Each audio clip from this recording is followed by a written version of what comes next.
आज बिना घूस लिए किसी सरकारी कार्यालय में कोई काम नहीं। जनता को भयभीत करके और डरा करके घूस ऐसे लिया जा रहा है जैसे कोई जबरदस्ती उनसे वसूली की जा रही है। इन सब चीजों से जनता में त्राहि त्राहि मची हुई है। हमारे प्रधानमंत्री जी जो बात तो बहुत कुछ किए, बुलेट ट्रेन भी चला देंगे और हवाई चप्पल पहनने वालों को हवाई जहाज में उड़ाएंगे, ऐसा उनका सपना था, कल्पना थी। अफसोस की बात है कि भारत जैसा विशाल देश दुनिया का, एक एयरलाइंस हमारे पास नहीं है। एक एयरलाइंस थी, वो बेच दी गई। हवाई अड्डों को आपने 50-50 साल के लिए पट्टों पर दे दिया। कल कारखाने सरकारी प्राइवेट हाथों को या बंद पड़े हैं।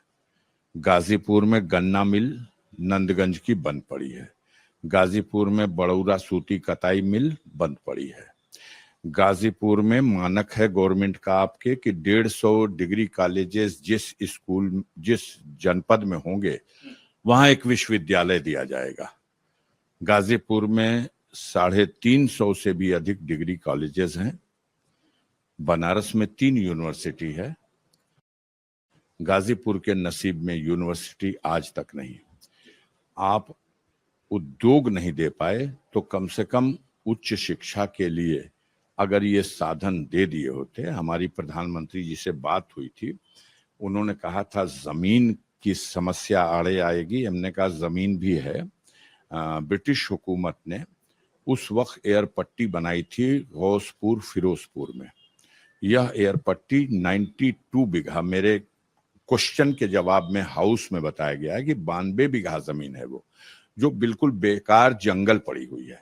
उसको इस्तेमाल करके आप यूनिवर्सिटी बना सकते हैं। हमने उनसे एक स्पोर्ट्स कॉलेज के लिए भी अनुरोध किया था। उम्मीद भी जगी थी क्योंकि गाजीपुर में एक से एक अच्छे खिलाड़ी हैं, हमेशा से रहे हैं, लेकिन इस प्रतिभाओं को विकसित करने के लिए कोई अवसर नहीं है, कोई साधन नहीं है। ये सारी चीजें हैं। हम यहाँ पर हॉस्पिटल पर मेडिकल कॉलेज का बोर्ड लगा दें तो दीवारें इलाज नहीं करेंगी। गाजीपुर में 50% नहीं 40% भी डॉक्टर नहीं है। 40% भी डॉक्टर नहीं है। महिला डॉक्टर के नाम पर पूरे जनपद में एक ठो महिला डॉक्टर है। अब आप गाजीपुर को समझ सकते हैं यहाँ की जो दिक्कतें हैं। गवर्नमेंट के लेवल पर बात तो बहुत की गई। एक रेल ब्रिज बनाने का, जो गंगा नदी पर रेल कम रोड जो ब्रिज बना, यह सराहनीय है, वेलकम है, इसका राहत देगा। लेकिन उसके बगल में ही जो पहले से बना हुआ हमीद सेतु था, उसका भट्ठा बैठा दिया गया। उस पे आज हैवी वाहन नहीं चल सकते। टेम्पू चलाइए, मोटरसाइकिल चलाइए, सादा 4 चक्का वाहन चलाइए। हमारा जमानिया पे में बना हुआ जो ब्रिज है गंगा नदी पर, उसका अप्रोच इतना खराब और इतना बेतुका बनाया गया कि बना हुआ गंगा का ब्रिज बंद पड़ा है। उसी तरह से गाजीपुर में एक और गंगा ब्रिज बना जो सैदपुर से धानापुर को यानी चंदौली जनपद को जोड़ता है। गाजीपुर में गंगा ब्रिज बने, पहले दूसरी गवर्नमेंट में भी बने हैं, लेकिन ये चूंकि रेल कम रोड है इसलिए इसका महत्व तो ज्यादा है। लेकिन वो ब्रिज जो पहले से बने हुए हैं उनको ठप कर दिया जाए, उनकी व्यवस्था पर ध्यान न दिया जाए, ये जनता के लिए बहुत कष्टदायक है। जी, तहसील से मुद्दों की जब आप बात करते हैं, मैं कुछ समय भी गाजीपुर और आगे भी हम और लोगों को देखेंगे, सुनेंगे। आपके विरोधी इन मुद्दों पर बात करते या इन चीजों पर बात करते जिनको आप उठा रहे हैं वो कम दिखते हैं, लेकिन व्यक्तिगत लड़ाई पर वो चीज ज्यादा दिखाई देती है। और आप गाजीपुर को भली भांति जानते हैं, तो ऐसा नहीं है कि आपने नहीं सुना होगा या आपके पास वो जानकारियां नहीं आई होंगी। जो तमाम आरोप आक्षेप लगते हैं वो व्यक्तिगत ज्यादा है। क्या लड़ाई व्यक्तिगत बनाने की कोशिश की जा रही है? वो कोई करे, जो चुनाव के मुद्दा है वो जनता के सरोकार का मुद्दा है, और जनता के सरोकार के मुद्दे पर जनता चाहती है जनता के बीच में बहस होनी चाहिए। वो चुनाव लड़ने वाले व्यक्तियों से भी और चौथे स्तंभ का सम्मानित स्थान ग्रहण करने वालों से भी। कि जनता के सरोकार के सवाल पर उनको बहस का मुद्दा बनाइए, उनको चुनाव का मुद्दा बनाइए, उसकी जवाबदेही तय कीजिए। ये बहुत अच्छी बात होगी। वैसे अपनी अपनी मर्जी, जो जिस तरफ ले जाना चाहता हो, जनता एक रास्ता पकड़ चुकी है, उसी रास्ते पर चलेगी। उसे दिख रहा है कि जिस तरह से मनमानी हो रही है, बिल्कुल तानाशाहों जैसा व्यवहार। 350 रुपया लेकर के एक युवा जाता था, उस युवा का ड्राइविंग लाइसेंस मोटरसाइकिल का बन जाता था। आज 6,000 रुपए में मोटरसाइकिल का ड्राइविंग लाइसेंस बनता है। अगर किसी के परिवार में कोई बीमार हुआ और अकस्मात उसे कहा गया कि जल्दी से जाकर के डॉक्टर से दवा लाओ, और वो बेचारा हेलमेट भूल गया घर पे और निकल गया मोटरसाइकिल लेके, और चौराहे पर उसकी मोटरसाइकिल रोकी गई, तो चालान ऐसे काटी जा रही जैसे 20 चक्के ट्रक पे चालान काटी हो। 5,000 रुपया, 8,000 रुपया, आह करके, रो करके, आंसू बहा करके लोग वापस। आप कर लीजिए जितना टॉर्चर करना है, लेकिन जनता तो त्राह बोल दी, त्राह बोल दी। 50 किलो यूरिया की बोरिये से 10 किलो यूरिया कम हो गई। किसान पूछ रहा है ये विकास का कौन सा मॉडल है? सलाई माचिस की डिबिये से 10 तीली कम कर दी गई। रुपया जो पहले 4 आने की मिलती थी अब 2 रुपए की मिल रही। किसान पूछ रहा है ये क्या है? कापी, किताब, कलम अगर कोई गरीब अपने बच्चों को पढ़ाने के लिए खरीदने जाएगा तो उसको 18% जीएसटी देनी है, उसको 18%। अगर मोदी जी और देश के प्रधानमंत्री और यहाँ के बड़े बड़े उद्योगपति और उनके मित्रों को हेलीकॉप्टर खरीदने के लिए 6% का टैक्स देना होगा, और किसान का बेटा अगर साइकिल और मोटरसाइकिल खरीदने जाएगा तो उसको जीएसटी 18% और 28% देनी होगी। लोग इसको कर रहे हैं चिंता कि हीरा मोती खरीदने वालों को 3% की जीएसटी, और कापी किताब खरीदने वालों को, कपड़ा खरीदने वालों को, बच्चों के पहनने ओढ़ने का, भोजन करने के लिए सामग्री खरीदने वालों को 18% जीएसटी।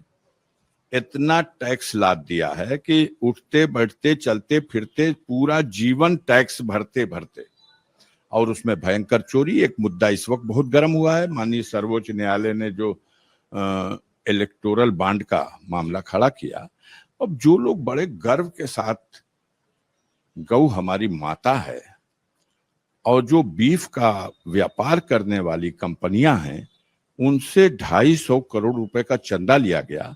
ये आज ये चुनाव के में ये जनता के बीच में हैरत है लोगों को कि ऐसा कैसे है, ऐसा कैसे है कि पाकिस्तान की कंपनी से और यहाँ पर 250 करोड़ का चंदा लिया गया। ऐसा कैसे है कि वैक्सीन का सुई लगाने वाली कंपनी से 500 करोड़ रुपए का चंदा लिया गया, और जो वैक्सीन हमारे देश में लगाई गई उस वैक्सीन कंपनी के मालिक ने लंदन की अदालत में यह बयान दिया कि इसमें खामियां थीं, और वो खामियां इस तरह से हैं कि खून जमने लगेंगे, लोगों को ब्रेन स्ट्रोक हो सकता है, हार्ट अटैक हो सकता है, कार्डियक अरेस्ट हो सकता है, आए दिन मौतें हो रही हैं। आपने तो वही वाली नहीं लगवाई? जी, हमने 3 ठो लगवाई। हमारे माननीय लोकसभा स्पीकर ने पहले ही दिन लगवाया, उसी दिन हम लोग को कोचवा दिया। संतोष ये था कि हम लोग जितना कोचे गए, देश की जनता को जितना कोचा गया, उसको ये लोग कोच के 500 करोड़ रुपया ले लिए, सारा बराबर हो गया। आपने वो कंपनी, तो आपने भी तो वही कंपनी नहीं लगवा ली? हाँ, अब लगी, अब तो लगी, अब क्या करें उसकी चिंता। उस समय मजाक उड़ाया जाता था राहुल गांधी को, माननीय अखिलेश यादव का, भला बताइए ये लोग इंजेक्शन नहीं लगवा रहे हैं। हम मीडिया के भाई तो जैसे लगता था पकड़ के उनको रस्सी में बांध के लगवा देंगे, लेकिन आज सोच पे उनके हम लोगों को गर्व है कि वो इतना पहले से सोच रखे थे कि ये ऐसे लोग हैं। आज जनता में जब ये बात फैल रही है तो लोग भयभीत हो जा रहे हैं। और मैं आज के प्रोग्राम में भी है, आज भी मैं एक दरवाजे करने जा रहा हूं और हार्ट से ही मौत हुई है। उस सेना का जवान भी हार्ट से मर गया फुल्ली गांव में, और उसकी पुछार करने गए, उसी सब बताए, सबके हरजन बस्ती के चौधरी मर गए, उनके यहाँ गए तो हार्ट अटैक हो गया। Heart attack, heart attack. अब ये कह रहे हैं लीप पुत हो रही है, आप लोग भी बता रहे हैं कि भाई लाखों में किसी को होगा। ये गाजीपुर है, कोरोना महामारी का वह दृश्य देखा है जो शायद आपकी आंखों से दुनिया देखी होगी, हम लोगों ने अपनी आंखों से देखा है। चिता जलाने के लिए लकड़ी नहीं थी, हॉस्पिटलों में इनके ऑक्सीजन नहीं था, दवाएं नहीं थी, और गंगा नदी की गोद जो है वो लाशों से पट गई थी। अब बात जब आप एक शब्द बोलते हैं हार्ट अटैक का, आपके तमाम जो समर्थक हैं और आपके परिवार में पिछले दिनों एक जो घटना हुई, मैं बहुत जिक्र नहीं करना चाह रहा था, लेकिन वहां पर भी एक हार्ट अटैक का कारण बताया गया। कई लोग जो आपके समर्थक हैं वो बोलते हैं कि ये चुनाव इंसाफ का भी चुनाव है, आपका क्या मानना है? मुझे लगता है कि जो लोग इसे उपलब्धि का चुनाव बनाना चाहते हैं बनाएं। 4 तारीख को जनता का रिजल्ट ये बात बताएगा कि ये सरकार की उपलब्धि वाला चुनाव था या सरकार को दंड देने वाला चुनाव था। जिस मुद्दे को वो उपलब्धि बताते हैं वो कहीं मुद्दा इनके लिए दंड न बन जाए। हाँ, मैं वही पूछना था, क्योंकि आपके तमाम समर्थक कहते हैं अब हम इंसाफ की बात है। हमारे समर्थकों की बात मत कीजिए और बीजेपी के सोच की बात मत कीजिए। जो आइडियोलॉजी इन लोगों की है, जो कार्य प्रणाली इन लोगों की है, 10% लोग भी, हमारे उत्तर प्रदेश की जनता का 10% भी उस आइडियोलॉजी और उस समझ को स्वीकार करता है। बस 10%। 90% ऐसे लोग हैं जो उसे बिल्कुल नहीं स्वीकार करते, उसका विरोध है उनको। लेकिन टिकड़मबाजी में ये लोग बहुत आगे हैं। अगर अपने बलबूते, अपनी आइडियोलॉजी के और अपने क्रिया कर्मों के बदले अगर ये वोट मांगे तो 10 सीट भी उत्तर प्रदेश में नहीं जीत सकते। ये सिर्फ टिकड़म लगा के। सोनेलाल पटेल बहुत बड़ा जातवादी नेता था, पटेलों की, उसने पूरे जातवाद के आधार पर संगठन बना लिया। आज सोनेलाल पटेल की बेटी को देवी हो, मंत्रिपरिषद में आ जाओ, तुम्हारे पति को मंत्री बना देते हैं, 2 सीट लड़ भी लो और अपनी जात का वोट हमारे कमल के फूल पे दिला दो, हमारे मुंह पे तो नहीं मिलेगा। उसी तरीके से संजय निषाद को कि संजय भैया मंत्री भी बन जाओ, बेटे को भी लड़ा लो और अपनी जात का वोट भाजपा को दिला दो, कह दो कि आरक्षण दिलाएंगे, 5 बार से दिला रहे हैं, हमारा मुंह नहीं है मांगने का।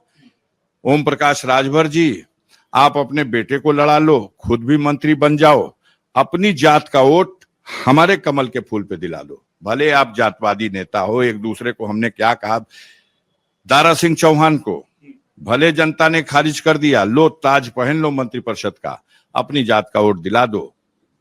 और हमारे केशव मौर्य को भी, जो विधानसभा का चुनाव हार गए, लेकिन चिंता न करो, हम तुम्हें उप मुख्यमंत्री बनाते हैं क्योंकि तुम अपनी जाति का वोट कमल के फूल पे दिला दो। ये टिकड़म वाले वोट अगर अलग कर दो तो 10 वोट और विधानसभा में 50 के नीचे। टिकड़म में जब तक गरीब फंसा हुआ है, ओबीसी फंसा हुआ है, इसका वोट जितना ले ले। हम आपसे पूछना चाहते हैं, आप चौथे स्तंभ है, कृपा करके मेरे सवाल का अन्यथा न लीजिएगा, आपके सारे प्रश्नों का मैंने उत्तर दिया।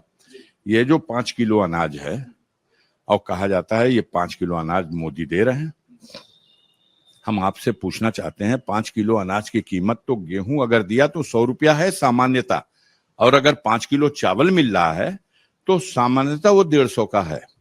तो हर महीने 100 रुपया और जो 150 रुपया एक गरीब परिवार को वो दे रहे हैं, इसमें कितना है उनकी सरकार और उनकी सोच की हिस्सेदारी 100 रुपए में कितनी है?